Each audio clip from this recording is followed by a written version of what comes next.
Hello friends, welcome to your own YouTube channel School Online। Friends, ideologies के हमारे module में आज हमारा टॉपिक है न्यू लिबरलिज्म यानी नव उदारवाद। तो आइए जानते हैं न्यू लिबरलिज्म क्या है। फ्रेंड्स, लेट 19th और अर्ली 20th सेंचुरी में न्यू लिबरलिज्म का इमर्जेंस होता है। अब लेट 19th और 20th सेंचुरी में ऐसा क्या हुआ था कि नव उदारवाद को आना पड़ा, यानी परंपरागत उदारवाद समाप्त हुआ और उसकी जगह नव उदारवाद आया। तो फ्रेंड्स, अब जो अधिकांश उदारवादी थे, लिबरलिस्ट थे, वो राज्य के कम हस्तक्षेप की बजाय अधिक हस्तक्षेप की ओर गति कर रहे थे। यानी जैसा कि इनका मूल मंत्र था कि राज्य का हस्तक्षेप कम से कम होना चाहिए। तो अगर परंपरागत से हम नव उदारवाद की ओर बढ़ रहे हैं, क्लासिकल से अगर हम मॉडर्न या न्यू लिबरलिज्म की ओर बढ़ रहे हैं, तो उनकी ये जो विचारधारा थी राज्य के कम हस्तक्षेप वाली, लिमिटेड इंटरवेंशन ऑफ स्टेट वाली, वो तो और बढ़नी चाहिए थी, यानी राज्य का हस्तक्षेप कम होना चाहिए था। लेकिन इसकी बजाय क्या हुआ, उन्होंने बात की राज्य के अधिक हस्तक्षेप की। अब इसका कारण क्या था? उस समय जो समाज था, समाज के वर्किंग क्लास यानी कि मजदूर वर्ग अब संगठित हो चुका था, वह ऑर्गेनाइज्ड हो चुका था। और मजदूर वर्ग को, जैसा कि हमने पहले देखा था, मजदूर वर्ग को फ्रेंचाइज प्राप्त नहीं था, मताधिकार प्राप्त नहीं था। लेकिन अब मजदूर वर्ग को भी मताधिकार प्राप्त हो गया था। इसलिए उन मजदूर वर्गों का मत प्राप्त करने के लिए और सत्ता में बने रहने के लिए, एक पॉलिटिकल फोर्स के रूप में पॉलिटिक्स में रहने के लिए उन्होंने क्या किया, उदारवाद में परिवर्तन किया। और जो उदारवाद में ये जो परिवर्तन था वही नव उदारवाद के रूप में जाना गया।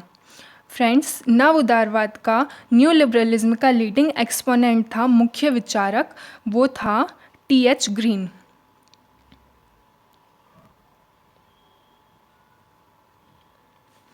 Friends, TH. ग्रीन की एक बुक थी lectures on the principles of political obligation, जो कि आई थी 1879-80 में।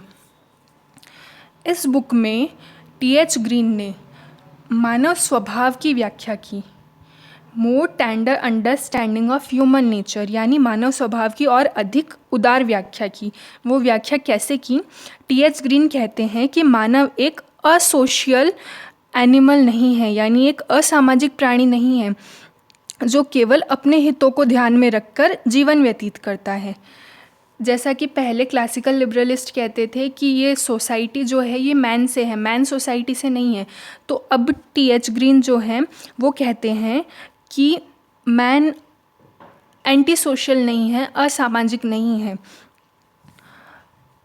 जो मानव है उसका उदय ही समाज में होता है। जो मैन है उसका ओरिजिन क्या है? सोसाइटी है, और इसी सोसाइटी से उसे सारे राइट्स मिले हुए हैं। इसलिए वो मैन को एक सोशल एनिमल मानते हैं, सामाजिक प्राणी मानते हैं।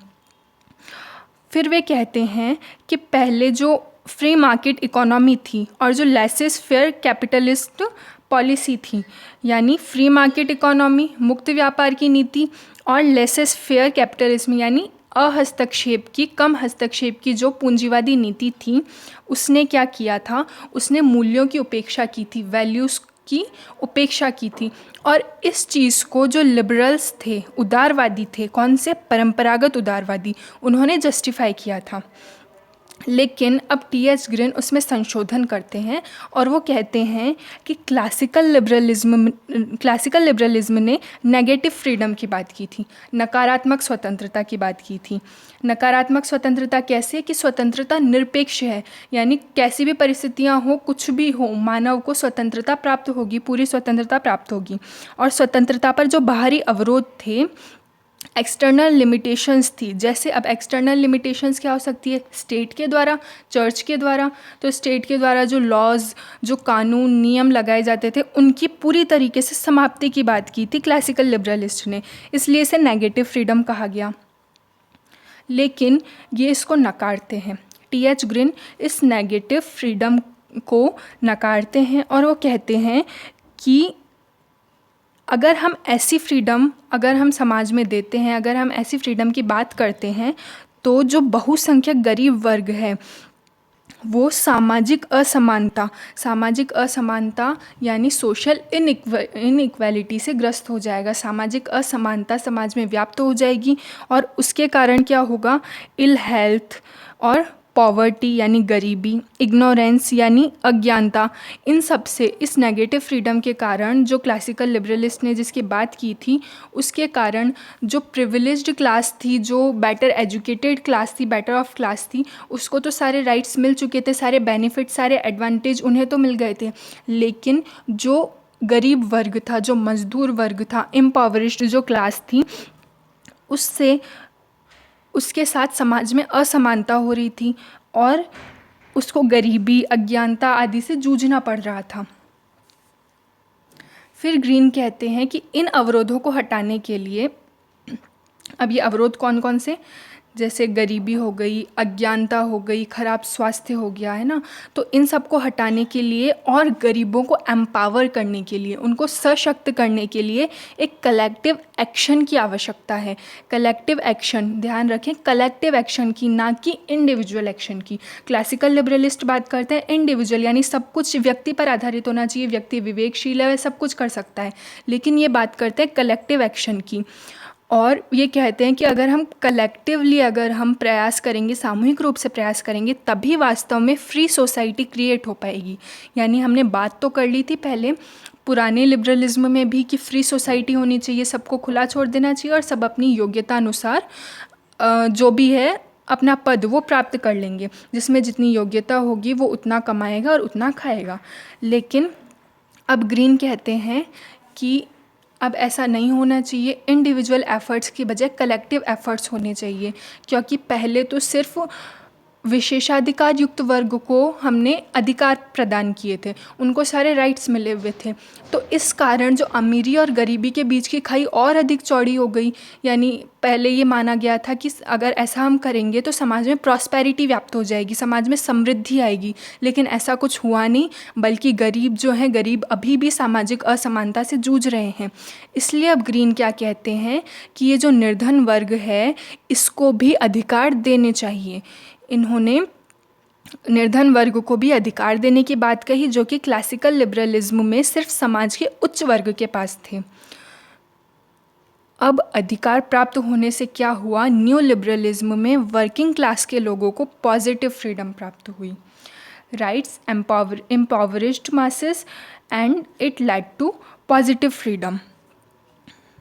और इस पॉजिटिव फ्रीडम, इस सकारात्मक स्वतंत्रता के द्वारा क्या हुआ, इसके द्वारा जो गरीब वर्ग था, जो निर्धन वर्ग था, वर्किंग क्लास थी, वो भी उच्च वर्ग के ही समान संपत्ति का अधिकार, अच्छी हेल्थ, अच्छा स्वास्थ्य, लिबर्टी यानी स्वतंत्रता और हैप्पीनेस प्राप्त कर सकते थे। ये बात कहते हैं टी.एच. ग्रीन अपनी बुक में lectures on the principles of political obligation. Friends, अब हम देखते हैं कुछ अन्य नवउदारवादियों की बात। कुछ अदर न्यू लिबरल्स की बात हम करें तो उनमें प्रमुख हैं एल.टी. हॉबहाउस और जॉन हॉब्सन। एल.टी. हॉबहाउस की बुक थी लिबरलिज्म, जो कि आई थी 1911 में, और जॉन हॉब्सन की बुक थी क्राइसिस ऑफ लिबरलिज्म, जो कि आई थी 1909 में। अब इन बुक्स में हॉबहाउस और हॉब्सन ने ग्रीन से भी कहीं आगे की बात कही। यानी ग्रीन ने तो सिर्फ गरीब वर्ग को अधिकार देने की बात कही थी, लेकिन ये इससे उस ग्रीन से भी 2 कदम आगे निकले। इन्होंने क्या किया, इनका मानना था कि केवल फ्री मार्केट, केवल मुक्त व्यापार, मुक्त बाज़ार सारी सोशल प्रॉब्लम्स को सॉल्व नहीं कर सकता, और सोशल जस्टिस यानी सामाजिक न्याय की भी स्थापना नहीं हो सकती केवल फ्री मार्केट की अगर हम बात करें तो उसके द्वारा। यानी फ्री मार्केट को पहले जो लिबरल्स थे उन्होंने सारी प्रॉब्लम का सॉल्यूशन मान लिया था कि मार्केट को फ्री कर दो और जो सब हैं, जो इंडिविजुअल है वो अपने रीज़न से सोसाइटी है उसका वेलफेयर करेगा, अपना खुद का वेलफेयर करेगा। लेकिन ये मानते हैं कि फ्री मार्केट सारी सोशल प्रॉब्लम्स का सॉल्यूशन नहीं है, तो वो क्या करते हैं, वे कंपटीशन की बजाय कोऑपरेशन पर बल देते हैं, यानी प्रतियोगिता की बजाय सहयोग पर बल देते हैं। हॉब्सन जो है, हॉब्सन ने तो ये तक कहा कि कैपिटलिज्म बेस्ट तरीका नहीं है, किस चीज़ का? वस्तुओं के उत्पादन और वितरण का। यानी उन्होंने कैपिटलिज्म तक का विरोध किया हॉब्सन ने। जैसा कि आप इस इमेज में देख भी सकते हैं किन आधारों पर विरोध किया होगा। वे कहते हैं कि कैपिटलिज्म बेस्ट तरीका नहीं है वस्तुओं के उत्पादन का या उनके वितरण का, बल्कि इससे तो जो सारी वेल्थ है, सारा पैसा है, वो कुछ चुनिंदा लोगों के हाथ में जमा हो जाता है। जबकि जो पैसा है, वेल्थ है, वो है किसका? वो सबका है, वो पूरे मासेस का है। लेकिन ये जमा किसके हाथ में होता है? ये कुछ चुनिंदा लोगों के हाथ में ये इकट्ठा हो जाता है। ऐसी व्यवस्था है कैपिटलिज्म। तो ये कैपिटलिज्म का भी विरोध करते हैं। और इन्होंने कहा कि अब कैपिटलिज्म ना हो तो क्या होना चाहिए? इसके बजाय इस सोशल ट्रेंड को, इस अननेसेसरी अनडिज़ायरेबल सोशल ट्रेंड को फिनिश करके, इसको समाप्त करके एक नई व्यवस्था आनी चाहिए। अब उस नई व्यवस्था में क्या हो? उस नई व्यवस्था में extensive state ownership, welfare provision and redistributive taxation होना चाहिए। यानी ऐसी व्यवस्था है जिसमें स्टेट की ज़्यादा से ज़्यादा ओनरशिप हो, राज्य का ज़्यादा से ज़्यादा स्वामित्व हो, ठीक है। वह लोगों के वेलफेयर, लोगों के कल्याण का भी कार्य करे और रीडिस्ट्रीब्यूटिव टैक्सेशन का भी सिस्टम हो।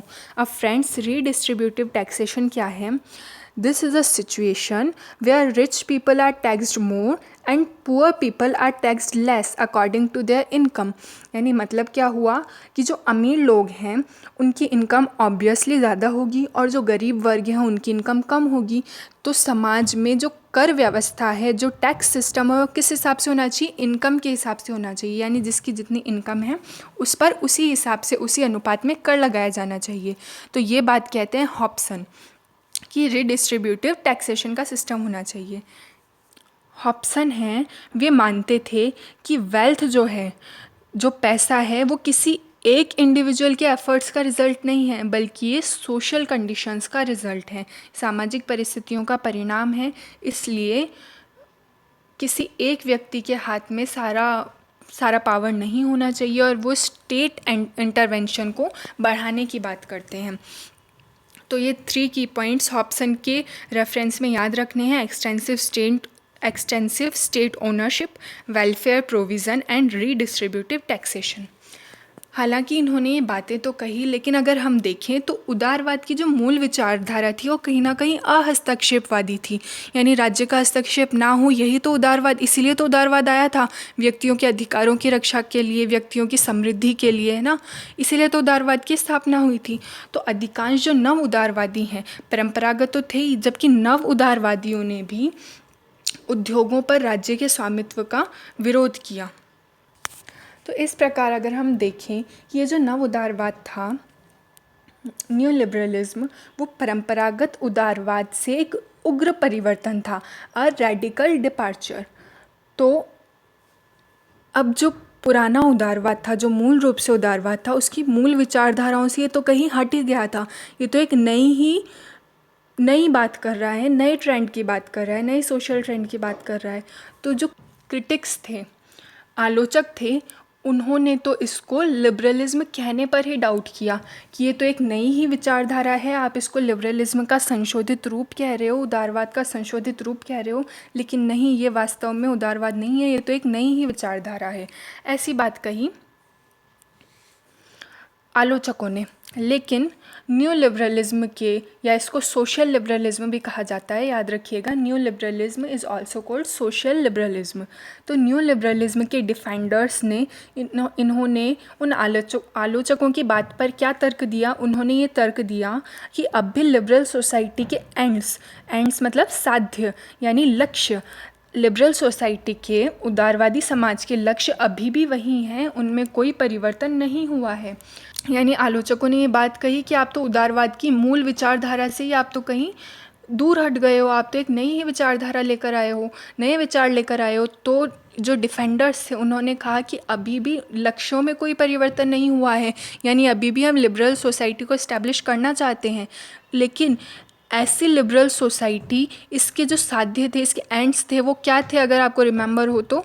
इंडिविजुअल लिबर्टी थी, यानी व्यक्तिगत स्वतंत्रता इसका मूल लक्ष्य था कि सभी व्यक्तियों को स्वतंत्रता प्राप्त हो।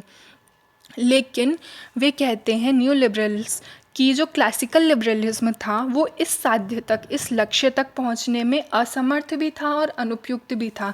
यानी जो क्लासिकल लिबरलिज्म था वो इनएडिक्वेट था। उसने फ्री मार्केट इकोनॉमी की बात की, उसने लिमिटेड फ्रेंचाइज की बात की, तो इन एलिमेंट्स के द्वारा वो अपने उस एंड तक पहुंच ही नहीं पाया था। जो लिबरल सोसाइटी के एंड्स थे, यानी इंडिविजुअल लिबर्टी, हर व्यक्ति को स्वतंत्रता प्राप्त हो, हर व्यक्ति समर्थ हो, ये तो उसके एंड थे, लेकिन इस तक वो वास्तव में पहुंच ही नहीं पाया था।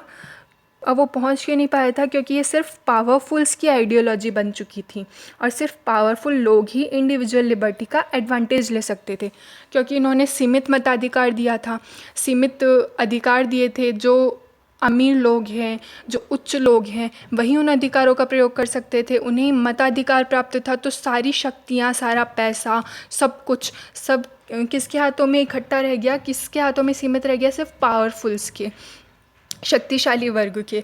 और जो गरीब वर्ग था वो अभी भी इससे दूर था।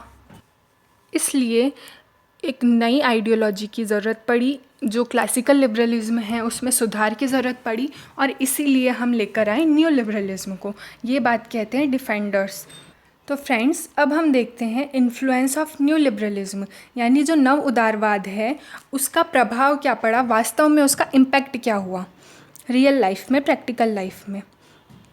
तो अगर हम देखें 20वीं सदी में नव उदारवाद है उसका सबसे ज़्यादा प्रभाव पड़ा ब्रिटेन की लिबरल पार्टी पर। नव उदारवाद से ही प्रभावित होकर लॉयड जॉर्ज के पीपल्स बजट में, ये पीपल्स बजट आया था 1909 में, उस पीपल्स बजट में एक नेशनल इंश्योरेंस स्कीम लाई गई। और उस नेशनल इंश्योरेंस स्कीम का एम क्या था, उसका उद्देश्य क्या था? बीमारी यानी इलनेस, बेरोजगारी यानी अनएम्प्लॉयमेंट, और पेंशन्स जैसी प्रॉब्लम्स को कवर करना था। यानी न्यू लिबरलिज्म ने क्या बात की थी? इसने वेलफेयर स्टेट की बात की थी, थोड़े एक्सटेंसिव इंटरवेंशन ऑफ स्टेट की बात की थी। तो इसी से इन्फ्लुएंस्ड होकर जो पीपल्स बजट लाया था लॉयड जॉर्ज ने, उसमें नेशनल इंश्योरेंस स्कीम में बीमारी, बेरोजगारी और पेंशन जैसी प्रॉब्लम्स को कवर करने की बात की। तो इससे हम सीधा सीधा इन्फ्लुएंस देख सकते हैं न्यू लिबरलिज्म का। अब इसके अलावा कुछ अन्य प्रमुख पार्टियों पर भी नव उदारवाद का, न्यू लिबरलिज्म का प्रभाव पड़ा। इससे क्या हुआ? इससे जो लिबरल पार्टी का जब राजनीतिक भाग्य दुर्बल पड़ गया, यानी जब वो पतन की ओर आ गई एक तरीके से, जब उसका पॉलिटिकल फॉर्च्यून है वो रिड्यूस्ड हो गया था, वो कम हो गया था, तब भी जब उसका इन्फ्लुएंस इतना नहीं रहा था लिबरल पार्टी का, तब भी ये जो उदारवादी आदर्श हैं वो जीवित रहे। कैसे जीवित रह पाए वो? क्योंकि इनका प्रभाव सिर्फ लिबरल पार्टी तक सीमित नहीं था, सिर्फ उदारवादी सरकार तक सीमित नहीं था, जबकि अन्य विचारधाराओं वाली सरकार थी, अन्य जो पार्टीज़ थी, उन पर भी इसका प्रभाव पड़ा था। और अगर हम देखें तो आज भी जो लेबर और कंजर्वेटिव पार्टीज़ हैं ब्रिटेन की, उनके द्वारा वेलफेयर स्टेट के एलिमेंट्स एक्सेप्ट किए जाते हैं, जो जिसकी बात की थी न्यू लिबरलिस्ट ने। तो इस वेलफेयर स्टेट के एलिमेंट्स जो कि गवर्नमेंट के अंदर भी हैं और बाहर भी हैं, इनके द्वारा हम देख सकते हैं कि जो न्यू लिबरलिज्म है उसका इन्फ्लुएंस आज तक भी है। तो फ्रेंड्स, आज के वीडियो में इतना ही। Thank you.